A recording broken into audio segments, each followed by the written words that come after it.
Shalom everyone and Chodesh Tov, and we are studying today about the month of Adar Bet, the second Adar, which is very special because we don't have Nisan Bet, we don't have Iyar Bet, we have only Adar that comes in 2 months. So the question is, what is the significance and what are the qualities and what is that we want to connect to on Adar, and how can that enhance our tikkun being in the during the month of Adar? So that's basically the topics, because we covered already a lot about Adar and the sign of Pisces in our lecture about Adar I, exactly a month ago. Okay, so how do we do it right now? We still have to cover the issue of the issue of Adar. I'd like to cover the sign of Pisces shortly, so for people who did not hear the first one, and then to see the difference between Adar I and Adar II and what is very special about it. Okay, so, and I want to add stuff that I didn't speak about a month ago. So first of all, when we come to learn about any sign, we have to look at the Kabbalistic structure of the year, because the year is not just structured this way in because of any kind of coincidental event or randomly. Nothing is random in our universe. Everything has a structure. Everything has a formula. We live in a big matrix, and one of the major goals of a human being is to get the idea of the matrix, to get the idea of the rhythm and the structure of the rules of our universe, because when we understand how this universe is working, we have the ability to get the best out of our lives. So the first thing when you study Kabbalah, you learn about the creation and how everything evolves ex nihilo, which means something out of nothing. How could, from endless creator, from an endless source, comes out a creation, something out of nothing, because we have nothing to do with the creator himself, because as we learn with the teachings of Kabbalah, that we know that the creator, because he's one and endless, he does not have any lack. He has everything. And if he has everything, he has no lack. He needs no one, including us. We are a byproduct of his existence, which we have no idea what it is, because we know we are limited and he is unlimited. But the question is how from an endless power came out a needy soul like what we are in our reality, that needed 4 steps. When you study the tree of life, you learn that it needs 4 steps till from nothing you get something, which means till from no desire, you get a desire.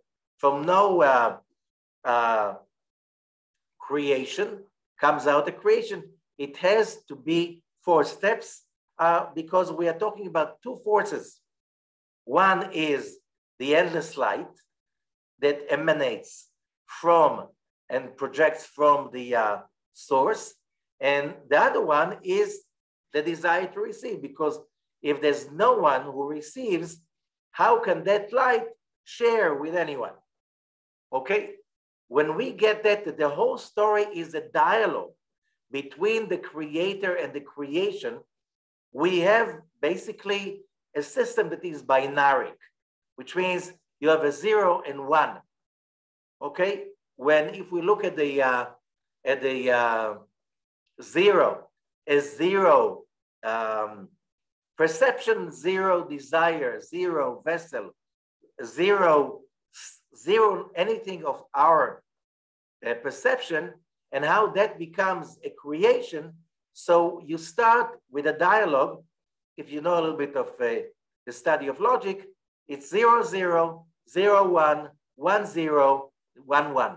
So you need 4 stages mathematically to bridge the gap between 0, a creation, to a creation. And that manifests in what we know as the Tetragrammaton, which is the 4 letters of the name of God. So the 0, 0 is number 1, that's the Yud, Chokhmah. The 0, 1 is the Bina. 0, 0, because in Chokhmah, everything is there and still there is no vessel. Okay, which is, this is just when you study the tree of life. The vessel starts, there's something of a vessel starting, it's called a 0, 1. And when that vessel evolves, that's it evolves from Bina to Zeranpin, which is the Vav. And when it evolves into a full-blown vessel with full awareness of the need and the desire, that's the 4th level, symbolized by the last Hey, the 4th, which is Malchut. Okay, if you didn't understand it, it takes a while to study, but the general idea is not that complicated, which means the basics in evolution needs 4 stages. Maybe this is why we have, even in the DNA, which is the, without DNA, there's no physical evolution in anything alive.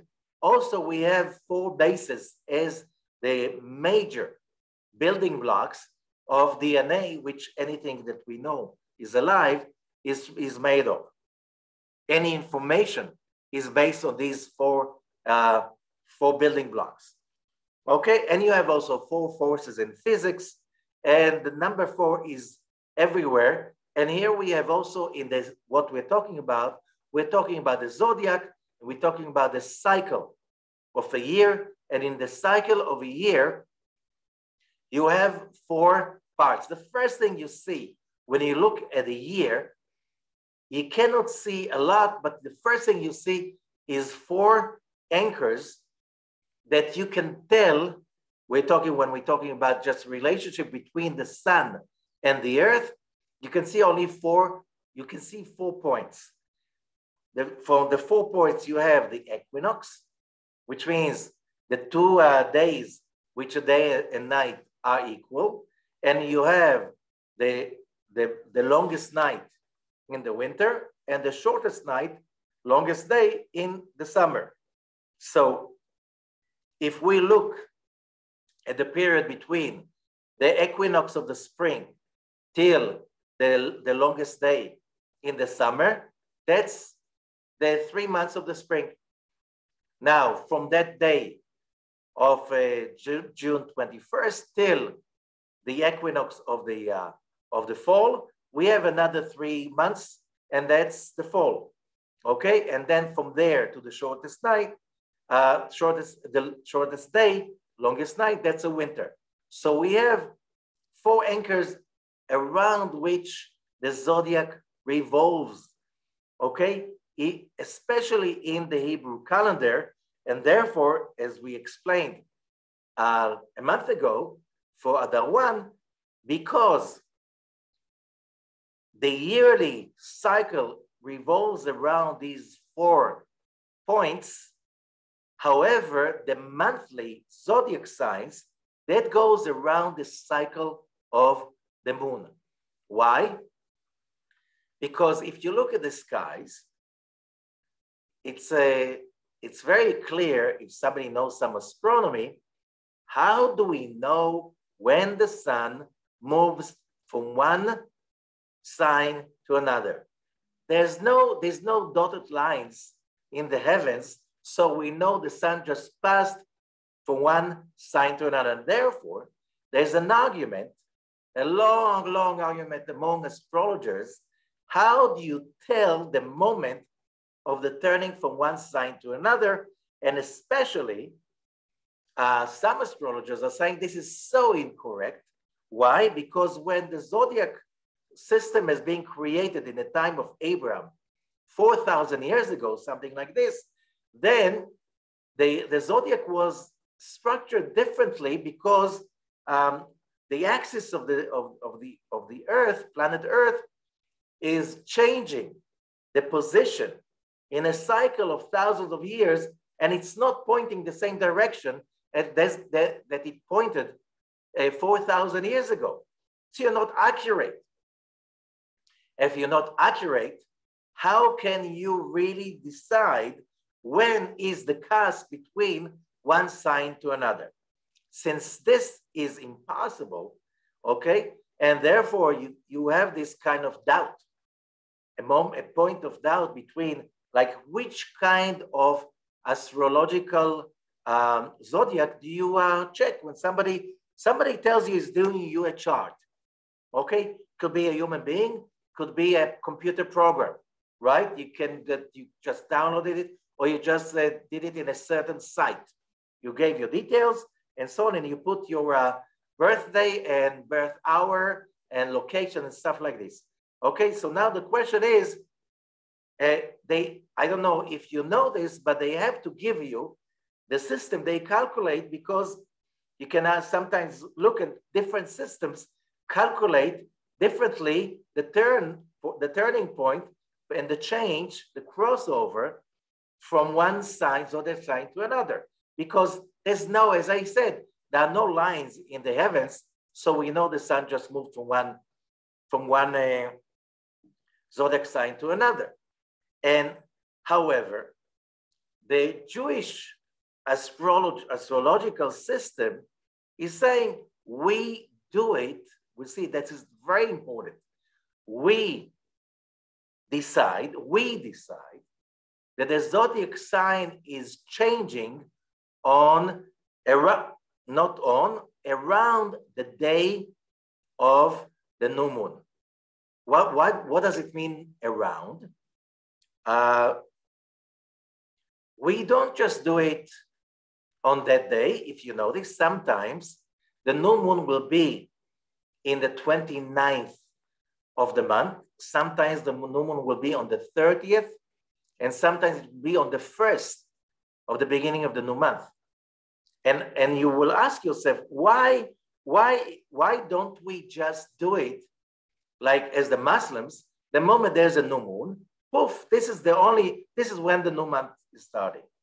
No, in the Jewish calendar, we don't do it. Why? Oh, because we have some conditions.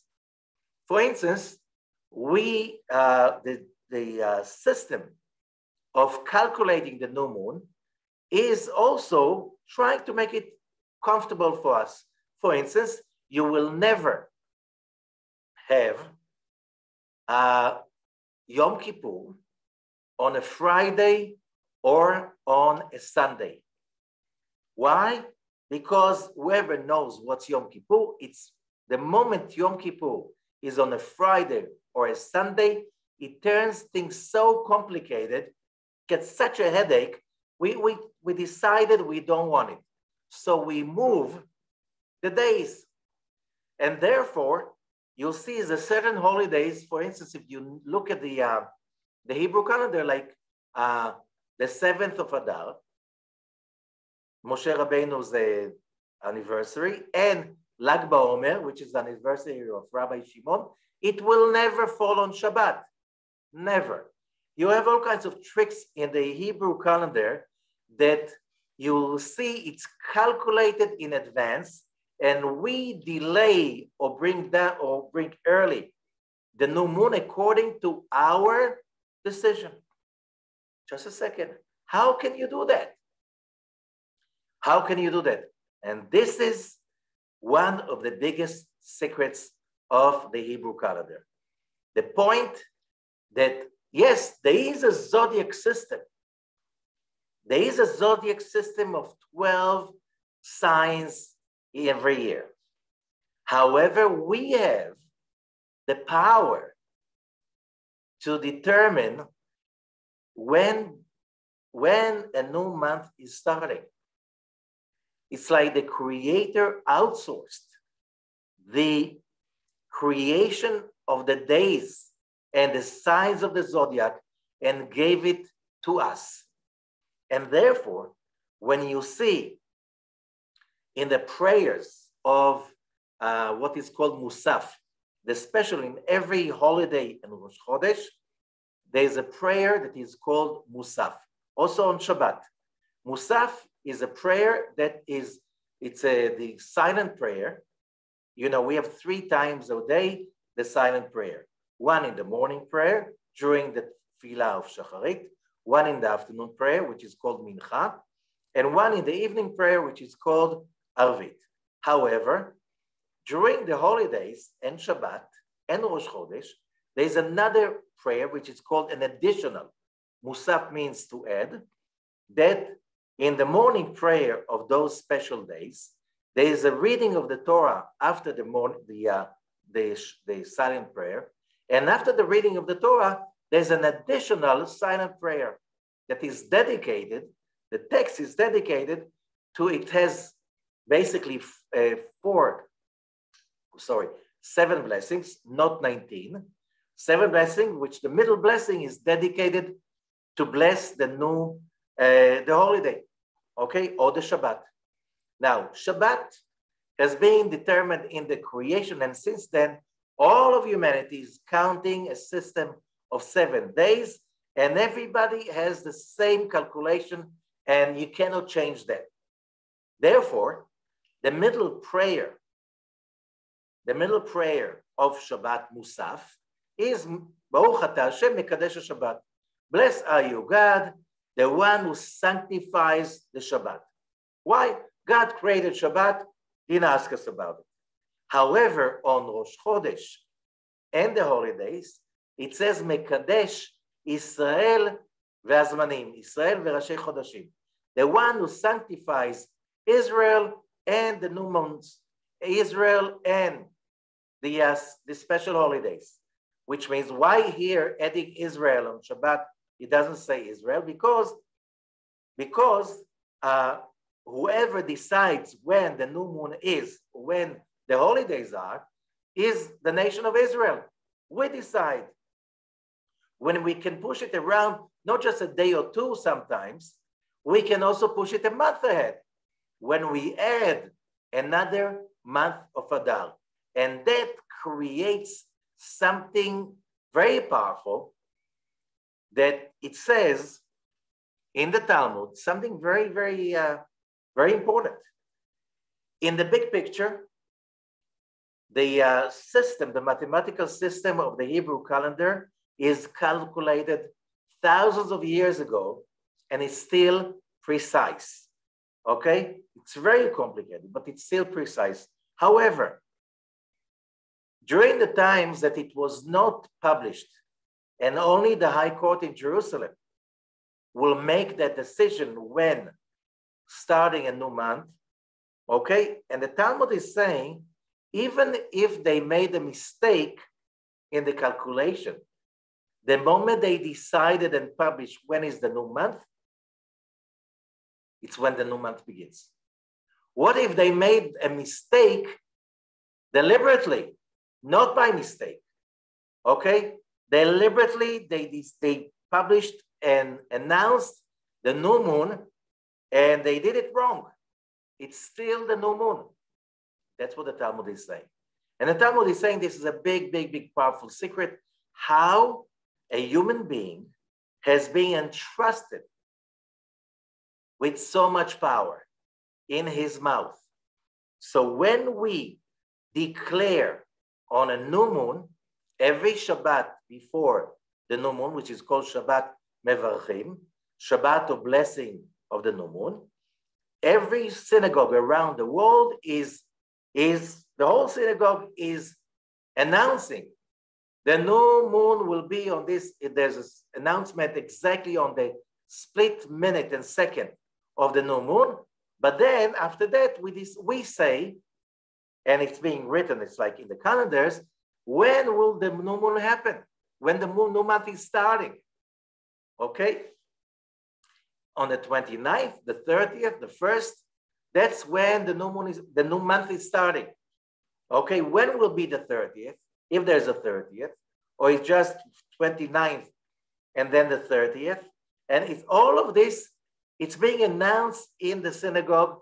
And we say, as we say that, it's going to be a great month. It's going to be a good month. A month full of bliss, month full of whatever. And there's a list of wishes that everybody's saying. This is when we understand that, yes, God is creating the universe the way it is, always leaving some space for us humans to manifest the creation the way we decide. Because in this world, on this domain, if things are going to come up easy or hard, positive or negative, that's in our hands. Why? Can God choose if it's going to be good or evil? Of course not. How can God choose evil? Evil is not a power of its own. Evil is the lack of light. When evil is being created, when the light of God is being blocked, it's not an existence, a reality, a power of itself, like some people believe in it. This is idol worshiping. To believe that the dark side has a power of its own that is disconnected from the power of the creation and the creator, this is idol worshiping. You know, some people believe in evil eye, like it's an entity by itself. Some people believe in dark forces and the dark side, like it's an entity of its own. This is idol worshiping. All of that, it has a power only from how much we block the flow of the light of the creator. Who does that depends on? Us. That's why our level is called Malchut. Malchut means kingdom, which comes, the Kabbalists say, from the understanding. You have many explain. Kingdom. Kingdom could be in a little kid. Kingdom means a beautiful palaces. He saw a lot of Disney movies. Okay, we know that kingdom means control, means government. Okay, who is in control in this plane? The visible physical plane. Who is in control? We are humans. Okay, we allow the light to come in, it comes in. And there's good fortune and good luck. When we do not allow it, it won't come in. But just a second. How many people do we know that don't want good fortune to be part of their everyday lives? Of course, everybody wants it to be good. Okay? You have to be out of your mind to want it evil and bad, unless you are a little bit mixed up. And why is that you've been mixed up? Because when we come into a body, we get the evil inclination as a present from the Creator given to us. So by overcoming the evil inclination, which is his gift to us, so when we overcome that illusion of the evil inclination, we can earn godliness, we can earn being next to the Creator, being in affinity with him, we can earn the free flow of the light of the Creator, which means we need to transform that gift, because without it, we cannot enjoy the light of the Creator, as we learn in basic classes of Kabbalah, that there are no free lunches, no free gifts.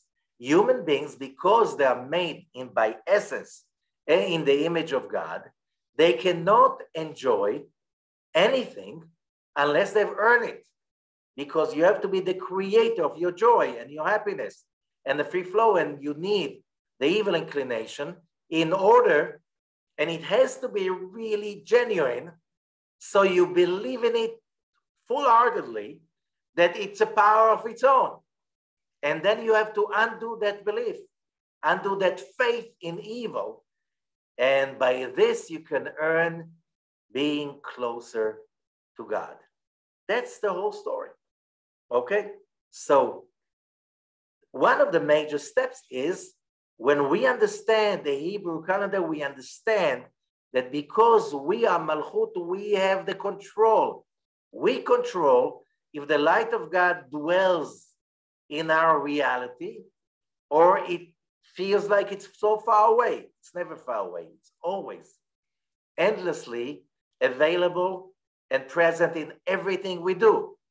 However, the question is our minds. And let's see how it's connected, especially to the month of Adar, because in the month of Adar, we even decide that from Pisces, it doesn't go directly to Aries. It could be 60 days of Pisces, which means 2 months of Adar. So let's see.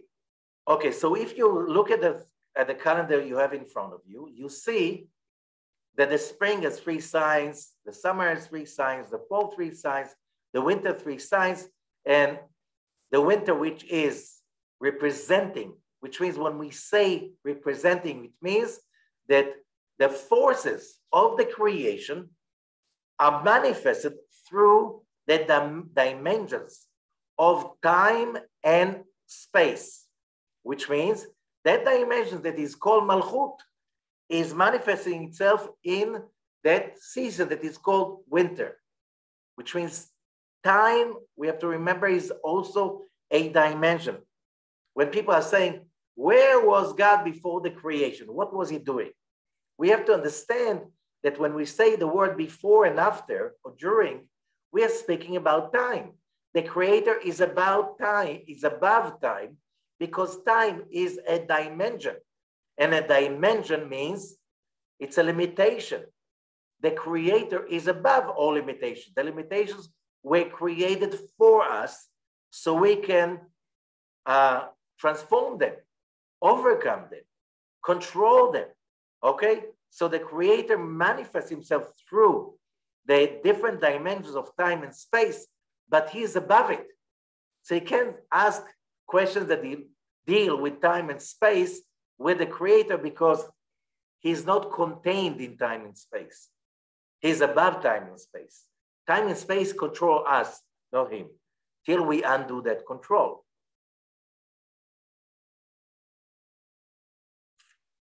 Now, we learn that because the winter is a manifestation of that dimension that is called Malchut, the last say of the Tetragrammaton, the element of earth, the desire to receive, therefore, the 3 signs of the winter, the dominant force in these 3 signs is earth, which means that is the element of the desire to receive. And therefore, their desire to receive is very intense, and it can become into addiction to needs, desires, and the self. Very egotistic, could be very egotistic, which means if they do not do the spiritual work of transforming themselves, they will suffer the most. Because when you are earth, when you are the element of earth, when you are Malchut, that means you're the farthest away from the light of God, you are the most hungry. So if you know this kind of people like Capricorn, they're hungry till they become even insane many times for some safety, for power, for control. Same thing with Aquarius. Try to put an Aquarius in a corner. Try to give them a cubicle.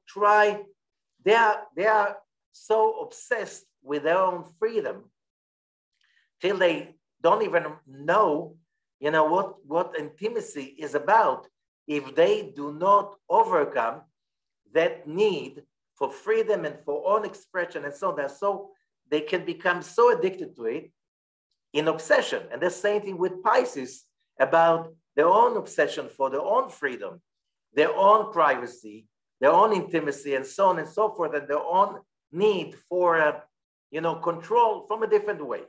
Okay, so you see all three signs have this obsessive, compulsive aspect that the other signs do not have the tendency as these three signs have. Now, Pisces, which is the third sign of the winter, is the central column, and central column, which means they are even more sensitive to imbalance than the others. They're looking all their lives for that balance, and especially water, that it's known in Western astrology. The water signs are also in Kabbalistic astrology, but the water means, again, sharing, but intense sensitivity. Okay, so this is the makeup of a water sign, and especially of Pisces. And therefore, we see how Pisces are so obsessed with their privacy. You'll never know what's going on. You know, if you look at somebody's eyes, you can look at somebody's eyes and feel their soul. Not with Pisces. With Pisces, most of them, it's a blank. You cannot get in. It's like security. There's a shield. They go deep, deep under the ocean and no one can follow them. They're very, very obsessed with that. Okay? The problem is when you're so, as we say, when you're so deep into yourself and you don't have an intense spiritual work. And what is spiritual work? Moving up and above your desire to receive. And taking and the word is committing to that spiritual work, which what the Torah is about, what Kabbalah is about. It's if you don't have a commitment to spiritual work, you're doomed. Because how else do you get connected to all what you need? Which is everything that we need, which is love, safety, fulfillment, happiness, peace of mind. All of that depends on how in our proximity, connection, affinity with the light of God. The deeper we run away from people, from intimacy, from connection, from really being out there for others, and especially the commitment to fight ongoingly against our desire to receive for the self alone. If we do not have that, we're doomed. And these three signs, and especially Pisces, find themselves especially addicted to all kinds of replacements. So Capricorn, it will be, not everybody, but it's very common that Capricorn, they addicted for money, power, control, achievements, everything that is, you can really accumulate, write it on your name, building stuff, everything, real estate, stuff like this, or even knowledge. And Aquarius is about in connection to and knowing it all and being everywhere. And Pisces, that's there you can find a lot of Pisces fall into addictions to all kinds of other fake stuff, like drugs, like sex, like gambling, everything that will give you an instant gratification, but then you're too weak to get out of it because you are in the end of the cycle. The least amount of light you can find over there with Pisces. So you have to work especially harder in order to reach real spirituality. Oh, but I know a lot of Pisces people that are very spiritual. They're very, very intense about mysticism and about mystical things, and they're very sensitive to mystical forces, whatever. You have to understand that spirituality and mysticism are not the same. Spirituality, if we go about it from Hebrew, ruchaniyut, it's coming from the word ruach. And if you study Kabbalah, you understand that ruach means being committed actively to fight your own desire to receive for the self alone. Being committed intensely to fight and overcome your shortcomings, your emotions.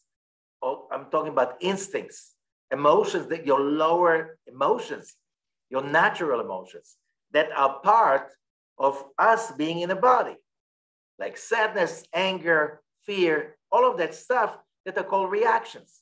Okay? Spirituality means, a person can be extremely spiritual and he doesn't understand mysticism. Okay? That could be. And it could be a person that is so sensitive and so mystical, but it's totally not spiritual because he is so sensitive. He feels energies and souls and spirits and all kinds of stuff like this, but he never takes the initiative to overcome and transform darkness into light, bitterness into sweet. He's always a victim of all that is evil, and he's rejoicing amazing stuff that somebody else created for him, or it comes to him by mere luck, as it looks like, or as a seduction. Okay?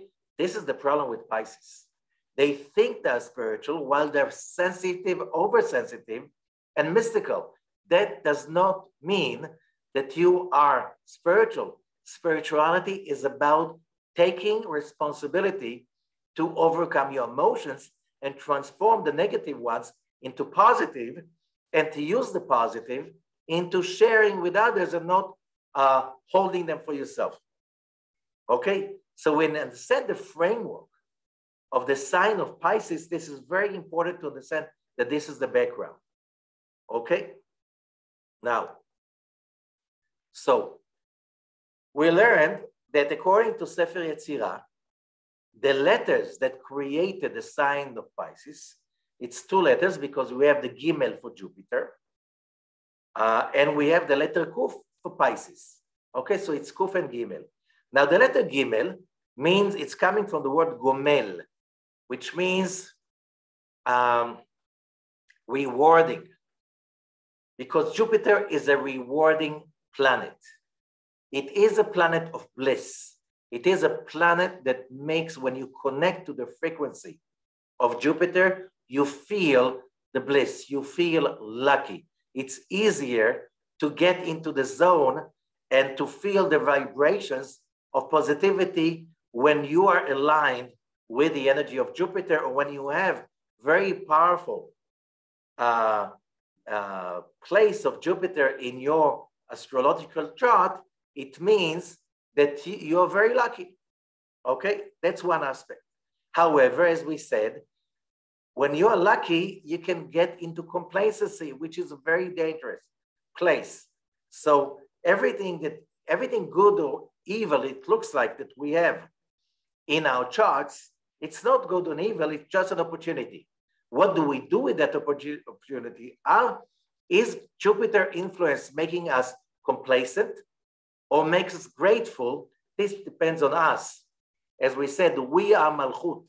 We are the ones who define. Let me explain it in this way. Let's say there's a movie. Okay, in order to make a real good movie, you have to take a lot of footage. Okay, a lot of footage. Only a very small portion of that footage goes into the real final production. Okay? Same thing with our lives. It's like a movie. The creator gives us tons and tons of materials to make the movie from. The way we edit all of these materials and set them together, that creates the movie of our lives. This is not the creator's fault or merit. It's ours. That's why the life that we go through, when we start, we can, measure all the curses and all the gifts we got by birth that can be seen in the zodiac chart of our birth chart. But what do we do with it? What kind of a movie we produce out of the materials that the creator gave us? It's like we are in a editing room, and we have all of these materials hanging from everywhere, and we are the ones who take it, the same thing. I remember when I was in the army, and I was doing all kinds of checkouts in different bases all over the country. And you already know, because by the code of the army, every unit gets the same products to the kitchen. Same products. It's the same kind of rice, the same kinds of corn, the same kinds of wheat. It's the same products exactly, meat, everything is the same. There's a code and every unit gets the same products. The question is, the cook. What would he do with those products he got? So I knew exactly when I was doing like checkups of different bases around the country, I knew in which bases I had access to almost every base. So I knew which bases when I'm hungry and it's time to eat and it's lunchtime or whatever, which base to go, because the cook over there was the best. The products were the same. In some bases, the food in the dining room was horrible. And in some places, it was like a show in a gourmet food, in a gourmet kitchen in a hotel, boutique hotel. Why? Because that was the cook. And it felt like you're being served a special, delicious gourmet meal. Same thing with us. The Creator is giving all of us not the same products. It's because we are not the same. And each one of us has different backgrounds of different reincarnations, okay? But what we do with it, that's our free will. And that's our job. And it's all based on our commitment to be spiritual. What does it mean to be spiritual? To commit, to transform negative into positive, never being a victim, never blame, never being passive. And when you're passive, to realize that, and don't blame anybody, don't blame the Creator even. You got the opportunity, take it. You didn't take it another time. That's called tshuva. However, you have to take the initiative, and that's called spirituality, to make the difference between spirituality and mysticism. Okay, now, so let's see, what's the difference between, what's special in the month of Pisces? And then we'll turn into Adar II. What's so special about Adar II? So in the month of Pisces, so if we read the Bnei Issachar of Rabbi Tzvi Elimelech Ordino, the great Kabbalist from the 18th century, and he says like this, something that is very important. It says in the Zohar Tuma, that's what he says. Okay, Eshet Chayil, the woman of valor. The woman of valor, that's a very famous chapter in the last chapter of Proverbs. Okay, which is a concept. Either a woman that doesn't care about the circumstances, she always gets everything done properly, spiritually, with a commitment. This is the symbolism of success in trade, in everything. I see this is in everything, relationship, family, whatever. She always gets the good out of it, and she always creates success wherever she comes. Okay, that's a woman of valor. It speaks also about each one of us. It's not because we are all females, because we are all relatively to the Creator, we are recipients. So we are females relatively to the Creator. Okay, but it says over there, the Zohar says, the letter of the woman of valor is the letter Hey. What was the letter Hey? That is the letter for the month of Aries. Okay, that's the letter that created the month of Aries, Nisan. Okay, however, because this world is being created side by side, face to face, wherever there is darkness, there must be light. Wherever there's a lot of light, there must be darkness. Wherever there's negative, there's a positive. Why? We have to earn the positive, so we have to fight the negative. So the bigger the negative, the bigger the positive. The bigger the darkness, the bigger the light. Okay, the bigger the evil inclination, the greater the revelation. We have to remember that. Okay, because if we all know it from the market. If the product is very expensive, normally should be that it is a very high quality, correct? Relatively to other products of the same use, okay?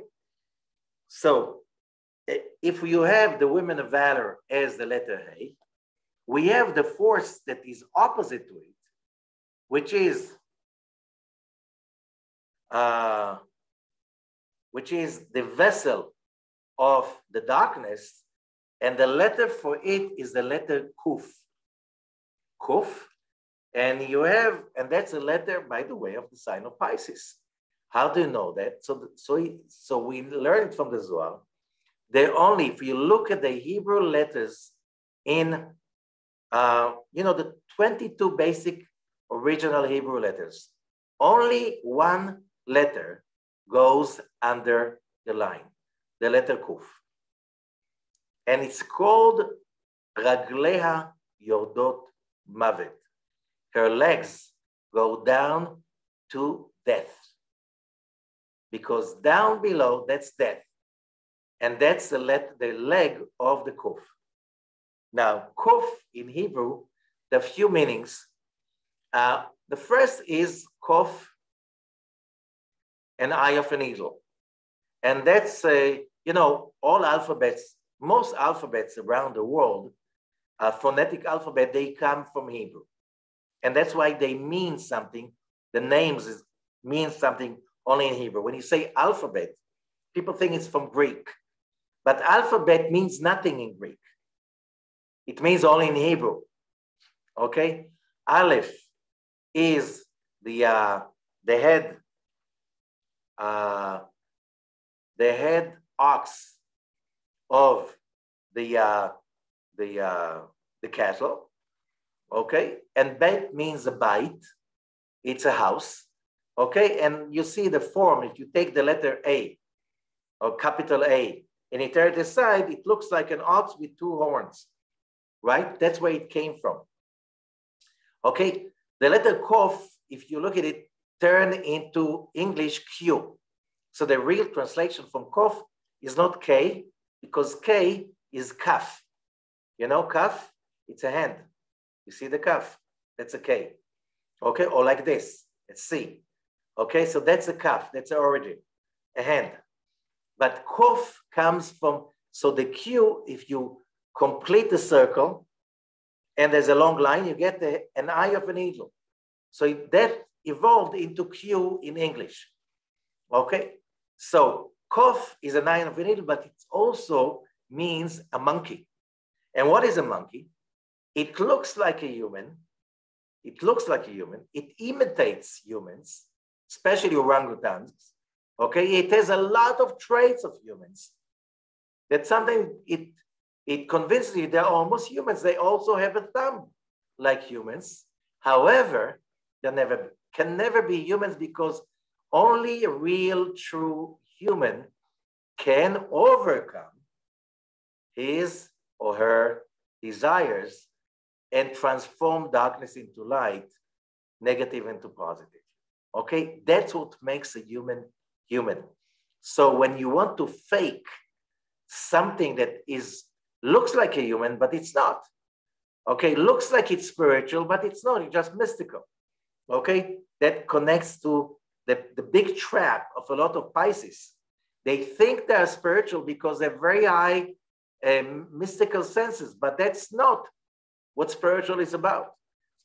Spirituality is about the commitment, not to be passive in what happens to you in your everyday life, especially emotionally.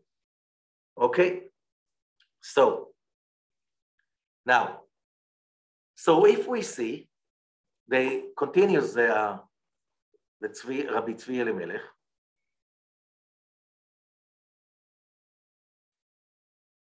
So if you look in Netit Bonelefize, if you contemplate on this and meditate on this, Malchut Shamayim Malchuta Kadisha Nirmezet Ba'ot Hei.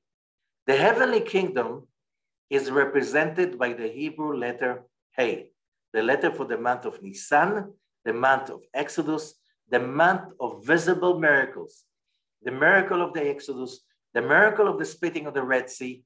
This is like they really ascending to the realm of complete spirituality and enlightenment, without any doubt. That is the letter Hey, and that's the month of Nisan, the month of Nisim. Nisan, miracles, Nisim. Okay, so it's very, you can hear it. That's a month of miracles. However, there is the vessel of the dark side. And the vessel of the dark side is being hinted by the Hebrew letter Kuf.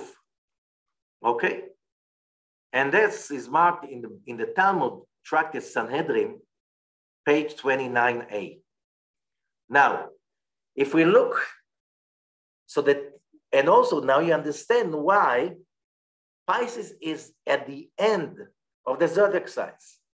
It's the hardest for them to become spiritual, because whoever has a lot of Pisces in his chart has the problem of being passive. And if you're being passive, you're being a victim and you're being miserable, and you'll never get out of it until you really let go totally on that victim consciousness and you take initiative. And that's the hardest. That's the hardest, okay? Because as I said, there's a fake spirituality because you can sense energies and stuff like this. And even mystical texts. And then he continues something very important. The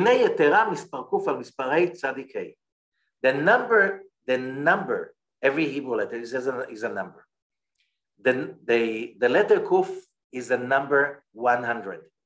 The letter Hey is the number 5.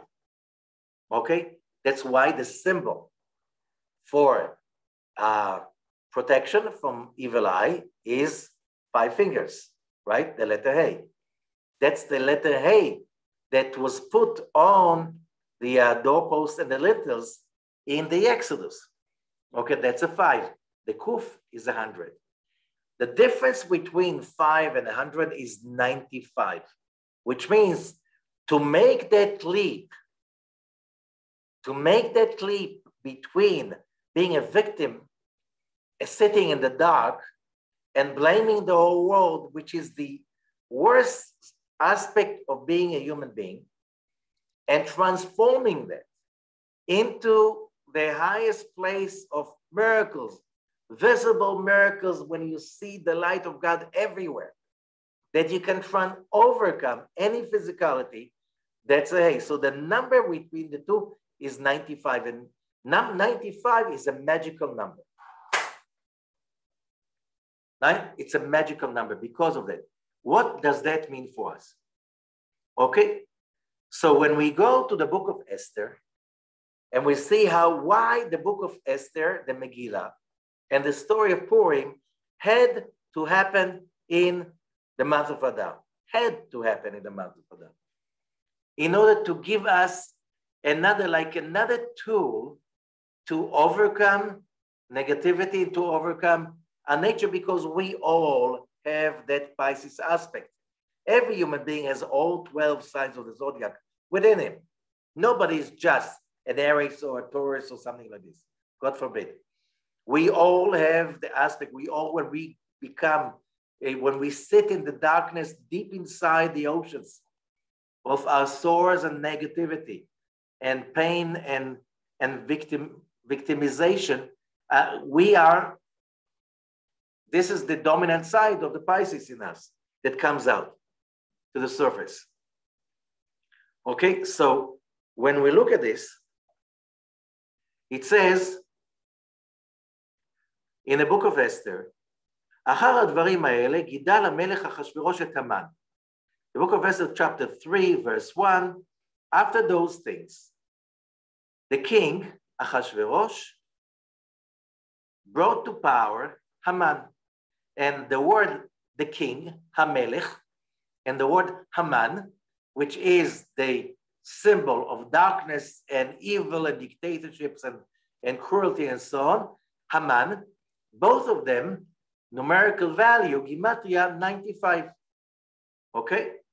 So the number 95 with the word Haman and Hamelech, the king, both of them play that game in the Megillah, in the book of Esther. And when we're reading Hamelech and Haman, we're not talking about, it's not an historical book. It's about the game of power between the king of the universe and the dark aspect, the dark side that conceals his kingdom. Why? So when we overcome that concealment, we can earn his kingship. So Haman is basically the ticket, the token we have to pay in order to earn his kingship, God's kingship. Okay? So Haman is trying to destroy forever God's message, because God's message came to the world through the Israeli nation, the nation of Israel, and they carry the mission and the message. And Haman wants to block that so darkness will control forever. That's his job. Okay? And that is the story, because every generation, that power must exist in that generation to block the light and the option of revelation. Otherwise, that generation does not have any job, because the job of every generation is to overcome its own demons, its own atrocities and darkness and so on, because that's how this generation earns the light. Okay? So if you want to really take control over the universe with total darkness, which month would you do it at? Only in the month of Adar, only in the month of Pisces. Okay?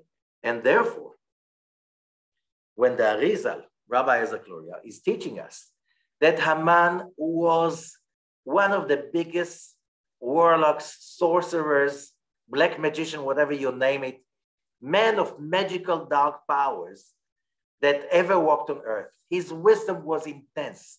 When it says that he did what is called in the book of Esther, the pool. Pool could mean lottery. He did not do lottery to choose which day. He went through the charts and he realized that the darkest, that year was a leap year, that the darkest time for the nation of Israel will be Adar II. And he chose Adar II to be that day, in that day on the 13th of Adar II, a year after the calculation. That will be the day that he will end God's mission on earth by killing all the Jews living, that all of them lived within the 127 kingdoms of the Persian Empire of those days. Okay, now, so that's why the darkness was so strong. However, comes the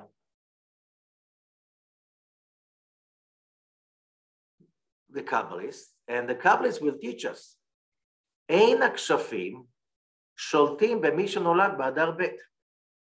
Witchcraft cannot affect whoever is born on Adar II. Why? Because witchcraft, they're being done also, they're being calculated by also the charts of the zodiac. So, you know, when people do witchcraft, if you heard all kinds of legends and stories and movies of witchcraft, it has to be in a certain day, in a certain time, you know, a certain angle of the sun or the moon, moon rising, moon, you know, different, that it's a lot of calculations that it will be in the right moment. Whoever learned about Balak, another dark magician, also it's also about finding the right time, okay? However, the month of Adar II has no zodiac sign. Because how many zodiac signs we have? 12. Oh, yes, it is an extension of Adar, Pisces, but really, if you look at the chart, if you look at the regular chart of a regular astrologer all over the world, the chart has only 12 months. There's no place for a month of Adar II. This is a 13-month chart, okay? So you cannot place and calculate Adar II in any witchcraft. And so, as it says in Talmud Yerushalmi, for Masechet Megillah, Tractate Megillah, okay, it says that Haman HaRasha, that Haman was a great warlock, okay, and the Arizal also says it, and he had the essence of the snake, okay, and he was an epitome of Amalek. We'll come to it. So God made him think that he put the sorcery of destroying all Jewish nation on Adar II. So, and what did we say? In Adar II, we have control. We cannot be controlled in Adar II by any witchcraft. Okay, and also the other thing is that we have the power because we create that month extra by our power of our speech on the Shabbat before Adar II. Okay? And therefore, that was the best time, although it looked like to Haman that it's the darkest moment, he didn't realize that the darkest moment can become the most enlightened moment. Now, again, still, how do we explain the letter Kuf? And how do we transform the letter Kuf from darkness into holiness? And the answer is, it follows later. And he says like this, that will be, okay. The difference between the miracles of the month of Nisan and the miracles of the month of Adar is that the month of Nisan, what happened with that? Every human being alive at that time saw, even nations that were not in Egypt, they knew. If you go to the Song of the Red Sea, everybody felt, realized, and was shocked by the miracles that the ripple effect just spread all over the planet. Everybody was present with their eyes. The miracle happened. Okay?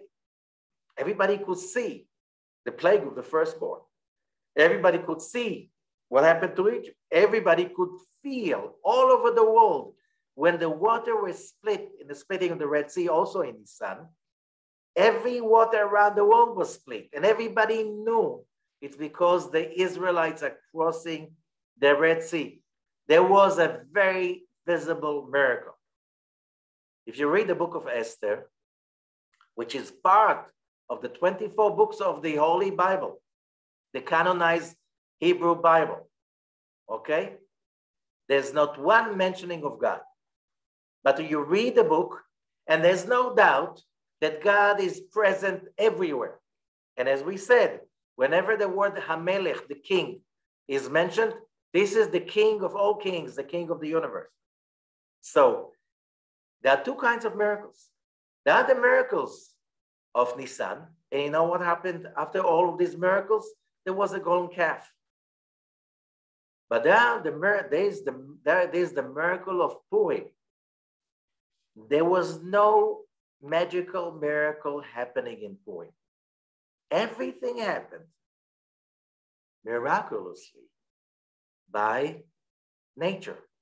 It just happened to be that the king Ahasuerus, the king of Persia, could not sleep that night. It just happened to be that he woke up Just happened to be that he decided, instead of heavy belly dancers, he decided to read his memory books. It just happened to be, he opened on that page that said that Mordechai saved his life 11 years earlier, and he never rewarded him. It just happened to be that he just thinks about it. He's so intensely, obsessively thinking about how to reward Mordechai, and Haman is coming in with a death warrant for Mordechai, for the king to sign. And just miraculously, it happened to be that the king asked Haman, oh, you are the wisest person I know. What should be done? What should we do with a person that the king wants to show everyone that he cares for? And Haman happens to be, thinks, has to be moi. Who can the king love more than me? And he says, oh, he wants already the throne. And he says, that person should be dressed up with the king's clothes. He should hold the king's scepter in his hand, should wear the king's crown. He should ride the king's horse. And somebody very important should take him around the capital city of the empire and announce, so shall be done with the man that the king wants to show everybody that he appreciates. And the king says, I know you're so smart. You know Mordechai? Do it to him. And Haman is holding a death warrant for Mordechai. What a coincidence, huh? It happened just on that moment. No, it was just a coincidence. Nobody all over the world at that time, or everyone who heard about it, knew this is God's actions, which means that the lesson we learn during this month is to see God in every action, because it just happens to be that we can make it through this month. It just happened to be that we have this, and we happens to be that we meet the right people at the right time, even the wrong people. It's the right time and the right people, because that is God's doing. These are the materials in our editing room that we need to edit in order to create our own movie. And when we have that consciousness of Adar, we overcome Amalek. Amalek, Haman was Amalek. And what is Amalek? Amalek is that thought, that emotion that says, God is not here. He's gone. He was never here. Or he was, but he left us. Or he doesn't like me. He is right now. He doesn't like me. That's why I'm so plagued. I'm such a victim. That is the mission for us during the month of Adar, but especially that it's in our hands, in our mouth to make it happen. Thank you so much, and Chodesh Tov.